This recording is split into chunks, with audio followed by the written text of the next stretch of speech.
임진강과 판문점을 넘어 개성시와 마식년 산맥의 줄기가 한눈에 들어오는 곳. 이곳은 파주시 문산읍에 위치한 장산 전망대입니다.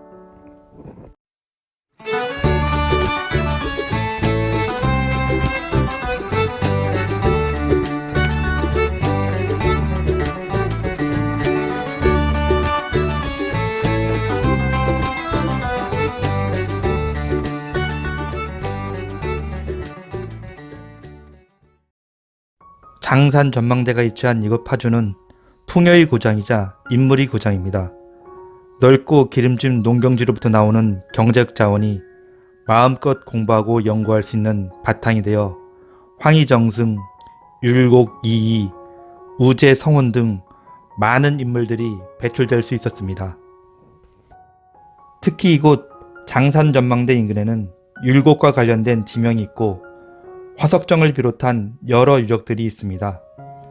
그런데 임진왜란 전에 10만 얀병설을 주장한 율곡 이이 본향을 흔히 강원도 강릉의 오죽헌으로 알고 있는 사람들이 많습니다. 이는 율곡 이이가 어머니 고향인 오죽헌에서 태어나 강릉의 대표 인물로 소개되어 왔던 탓입니다. 임진왜란과 병자호란 이후 사림이 정권을 잡고 유교를 강조한 조선 후기와 달리 조선 초기만 하더라도 여성들의 지위가 높았습니다.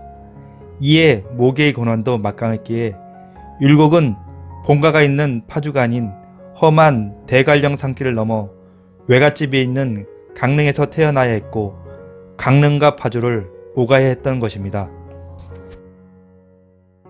함경도의 마식령에서 출발하여 강원도 평광과 철원, 경기도 연천을 지나는 한탄강은 파주에 이르러 임진강이라는 이름으로 바뀝니다.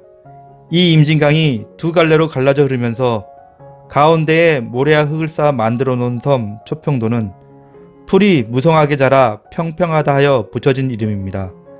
초평도는 한국전쟁 이후 사람의 접근을 허용하지 않은 까닭에 식생이 잘 보존되어 있어 기러기, 오리, 도요, 흰꼬리소리, 원앙, 파랑새, 청호반새 등이 계절에 따라 들락거리고 사시나무와 갯벌들 군락이 잘 발달되어 있는 임진강 유일의 섬입니다. 바다와 인접해 먹잇감이 풍부한 임진강은 예로부터 우리나라 최대의 민물 어장이었습니다. 이 지역은 민통선 내에 있어 허가받은 어부만이 고기잡이를 할 수 있다 합니다.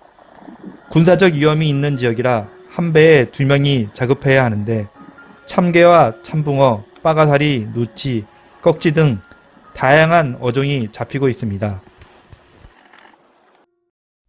통일대교는 경기도 파주시 문산읍에서 군내면을 잇는 다리입니다. 기존 판문점의 자유의 다리를 대체하기 위해 건설되었으며 국도 제1호선이 지나고 있습니다. 1998년 6월 12일이 개통일이었고 그 다음 날인 6월 16일 현대그룹 회장이었던 정주영 회장이 이 다리를 이용해 소떼를 몰고 방북했습니다. 나지막한 산에 가려져 일부분이 보이고 있는 개성공단은 황해북도 개성시 봉동리에 위치한 공업지구입니다. 이곳은 군사분계선에서 2.5km, 판문점에서 4km, 도라산역에서 7km 떨어져 있습니다. 개성공단을 건설할 당시 중국이나 한국보다 저렴한 가격에 제품을 생산할 수 있을 뿐 아니라 개성공단에서 생산된 생산품들은 원산지가 한국산으로 인정되어 한국과 FTA를 맺은 여러 국가들에 수출할 때 가격 경쟁력이 생기기 때문에 많은 기업들이 개성공단에 입주하려 했었습니다. 비교적 고층의 아파트들이 보이고 있는 곳은 판문구를 없애고 개성특별시 판문구로 편입된 개성시 외곽지역입니다. 개성시 중심지역은 뒤에 있는 산 너머에 있습니다. 개성시는 과거 고려의 수도로서 개경, 송악, 송도, 송경 등 여러가지 이름으로 불리기도 했으며 500여 년간 번영한 고도입니다. 개성시는 북위 38도 이남에 위치하고 있기 때문에 한국전쟁 전에는 남한인 경기도의 관할에 속하였으나 한국전쟁 중에 북한의 관할이 되었습니다. 북한 당국은 1957년 6월에 도급인 직할시로 승격하였다가 2003년 9월 직할시에서 해제하면서 황해북도로 재편입시키는 동시에 개성특급시로 변경하였습니다. 이어 2019년 10월에 황해북도에서 분리시키면서 특별시로 승격시켰습니다. 개성시 인구는 2008년 기준 30만 8,440명입니다.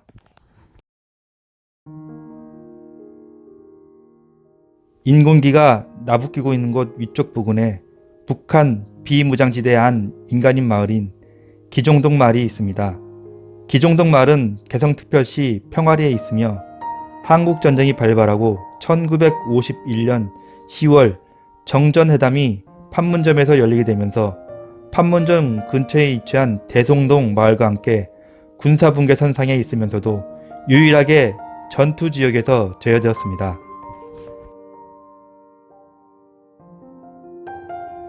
이어 태극기가 휘날리고 있는 곳에 남한 비무장지대한 민간인 마을인 대송동 마을이 있습니다. 대송동 마을은 군사분계선에서 400m 밖에 떨어지지 않은 곳에 자리하고 있으며 이곳 주민들은 주로 벼농사를 지으며 생계를 유지하고 있습니다. 군사분계선 북쪽의 북한 기종동 마을과의 거리는 불과 800m입니다. 대송동 마을 주민들은 1969년에야 주민등록증이 발급돼 참정권이 주어졌다고 합니다. 대한민국 법률에 따라 규제를 받지만 유엔 사령부 통제 아래 있기 때문입니다. 이 마을 주민들은 국방과 납세의 의무를 면제받고 있습니다. 이곳 장산 전망대에서 바라보이는 곳은 남에서 북으로 이어진 서쪽 지역입니다. 그런데 북쪽에 있어야 할 인공기가 오히려 남쪽에 있고 남쪽에 있어야 할 대송동 마을의 태극기가 북쪽에 있습니다. 이것은 보는 방향 때문에 시각적으로 착각을 일으킨 것이 아닙니다.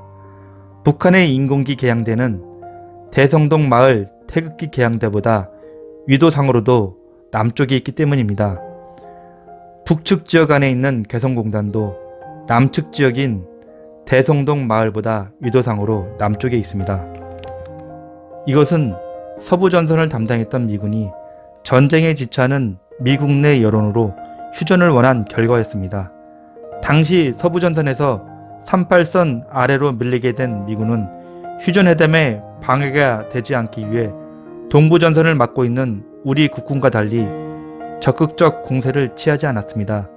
따라서 철원에서부터 완만하게 하향하던 휴전선이 휴전합성이 열리던 판문점을 기점으로 18.7km나 북에서 남으로 수직 낙하하게 되었고, 이에 남한의 대송동 마을이 개성공단에 비해 위도상 위쪽에 위치하게 된 것입니다. 송악산 자락의 개성과 그 바깥쪽 판문점이 있는 곳을 지나면서 보이는 산줄기는 마식령 산맥입니다. 마식령 산맥은 낭린 산맥이 마식령 부근에서 분기하여 강원도와 황해도의 도계를 따라 남서쪽으로 이어지면서 경기도 개성과 강화도까지 형성된 산맥입니다. 우리가 잘 알고 있는 강화도의 만이산도 마식령 산맥의 한 자락인 것입니다. 마식령 산맥을 따라 올라가며 보이는 지역은 예전에 장당군으로 불리던 황해북도 장풍군입니다. 장풍군은 장당군에서 장자와 개풍군에서 풍자를 따와 지은 이름입니다. 장풍군은 서쪽으로 개성시와 금천군, 북쪽으로 도산군, 북동쪽으로 강원도 철원군, 남동쪽으로 경기도 파주시와 연천군에 접하고 있습니다. 이 지역은 이웃지역인 개풍군과 마찬가지로 고려시대의 수도인 개성과 가까워 고려시대의 귀족과 왕족의 무덤 그리고 고려시대 왕릉이 곳곳에 널려 있습니다.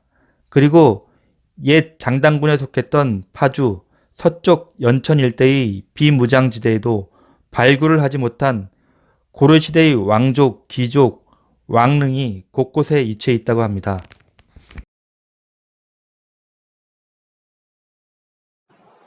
비무장지대 안쪽에 존재하는 최전방 감시 초소는 가드 포스트의 앞 글자를 따 GP라 합니다. 장산 전망대에서 경기도 연천군을 넘어 보이는 곳은 북한 황해북도 장풍군 지역에 있는 북한군 GP인 듯 합니다. 2018년 7월 24일 대한민국 국방부는 GP의 장비와 병력을 시범적으로 철수하기로 하였고 11월 11일 11개 GP에서 전면 철수했습니다. 북한도 우리와의 협약에 따라 GP에서 병력을 철수하기로 했기에 지금 보시는 두 곳 모두 비어져 있을 듯 합니다.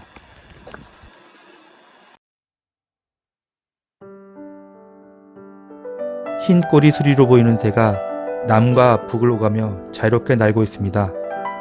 우리도 저 흰 꼬리 수리처럼 남과 북을 자유롭게 오가길 희망하며 이상으로 영상을 마치려 합니다. 지금까지 시청해 주셔서 감사합니다.